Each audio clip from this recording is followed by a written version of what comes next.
ఈరోజు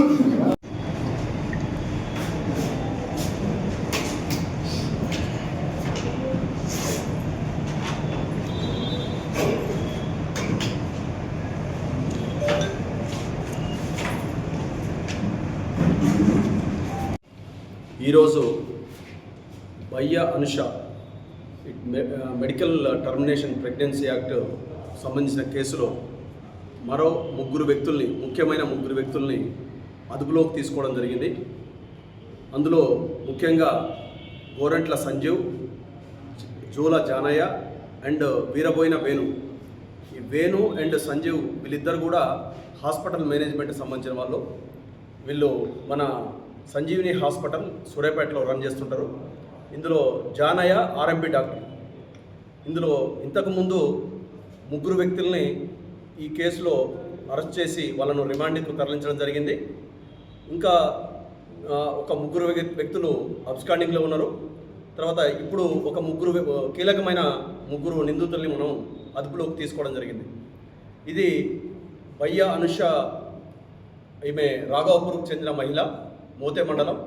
ఈమెకు అబార్షన్ చేసి లింగ నిర్ధారణ చేసిన తర్వాత అబార్షన్ చేయించడం వల్ల ఆ మహిళ చనిపోవడం జరిగింది. ఇందులో వాళ్ళ హస్బెండ్ బయ్య నాగేష్ అని చెప్పేసి అందులో ఈ కేసులో అతను కూడా నిందితుడు. అతని ద్వారా సందీప్ అనే వ్యక్తి పరిచయం కావడం జరిగింది. అతని ద్వారా యాదగిరి అనే వ్యక్తి అతను స్కానింగ్ చేయడం జరిగింది. స్కానింగ్ చేసిన తర్వాత గర్భంలో ఉన్నది ఆడ శిశువు అని చెప్పేసి నిర్ధారించుకొని వీళ్ళు మన సంజీవ్, జానయ్య అండ్ వేణు వీళ్ళను సంప్రదించడం జరిగింది. వీళ్ళను సంప్రదించిన తర్వాత వీళ్ళందరూ కలిసి మహిళను మన మే నెలలో ఆమెకు అబార్షన్ చేయించడం జరిగింది ఈ సంజీవిని హాస్పిటల్లో. అందులో వాళ్ళ నైపుణ్యత లేని కారణంగా మరియు ఆమె రక్తస్రావం జరిగి మరణించడం జరిగింది. ఇందులో ముఖ్యంగా ఈ జానయ్య అనే వ్యక్తి ఇతను ఆర్ఎంపీ డాక్టరు. ఇతను కీలకంగా ఇందులో వ్యవహరించిండు. ఇప్పటి వరకు ఈ కేసు నమోదైన తర్వాత నుంచి ఇప్పటి వరకు ఈ ముగ్గురు వ్యక్తులు కూడా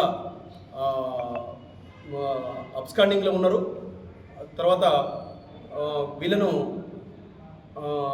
చాకచక్యంగా పట్టుకొని వీళ్ళను కోర్టులో హాజరుపరచడం జరుగుతుంది. ఇందులో వీళ్ళను అరెస్ట్ చేయడానికి కృషి చేసిన మన టౌన్ సిఐ గారు మరియు మన Karunakar and Krishna, Saidulu and team వీళ్ళందరికీ కూడా రివార్డులు అందజేయడం జరుగుతుంది. తెలియజేయడం ఏంటంటే ఎవరు కూడా స్కానింగ్ సెంటర్లో లింగ నిర్ధారణ పరీక్షలు అనేది జరగకూడదు. అట్లా ఎవరైనా లింగ నిర్ధారణ పరీక్షలు జరిపినట్లయితే వాళ్ళ మీద కఠినమైన చర్యలు తీసుకోవడం జరుగుతుంది. అంతేకాకుండా ఎక్కడెక్కడైతే ఈ స్కానింగ్ సెంటర్లు ఉన్నాయో వాటి మీద 24 hours నిఘా పోలీసు యొక్క నిఘా ఏర్పాటు చేయడం జరిగింది.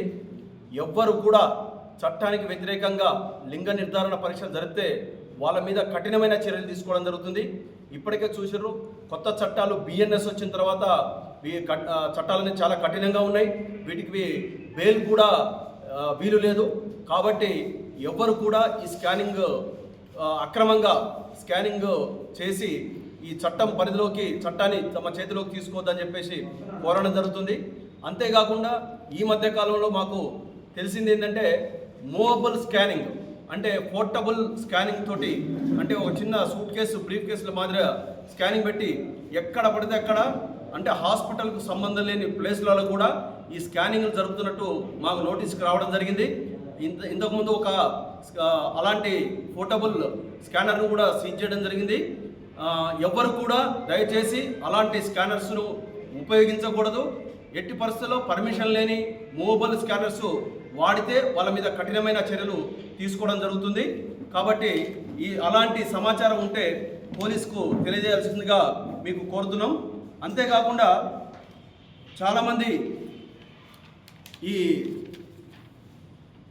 లింగ నిర్ధారణ గురించి కొన్ని గ్రూపులుగా ఏర్పడి మనకు ఈ విధంగా ఈ నిర్ధారణ చేయించడం మరియు ఈ స్కానింగ్లు చేయించడం, తర్వాత ఈ విధంగా అబార్షన్ చేయించి మహిళల యొక్క ప్రాణాలకు ముప్పు వాటిల్లే విధంగా చేస్తున్నారు. వాళ్ళు చాలా జాగ్రత్తగా ఉండాలి. ఎట్టి పరిస్థితుల్లో కూడా మీరు అలాంటి కార్యకలాపాలు చేయకూడదు. కఠినంగా మీ మీద ఎవరైతే ఇంతకుముందు అరెస్ట్ అయిన వాళ్ళు ఉన్నారో ఇప్పుడు ఉన్నారో వాళ్ళందరి మీద కూడా నిఘా ఉంటుంది, పూర్తి నిఘా ఉంటుంది. ఎట్టి పరిస్థితుల్లో కూడా మీరు అలాంటి చర్యలకు పాల్పడితే మీ మీద పీడీ యాక్ట్ నమోదు చేసి కఠినంగా మిమ్మల్ని శిక్షించడానికి, మిమ్మల్ని కోర్టులో హాజరుపరచడానికి మొత్తం పోలీసు వ్యవస్థ ఎప్పుడు పనిచేస్తుందని చెప్పేసి కోరడం జరుగుతుంది.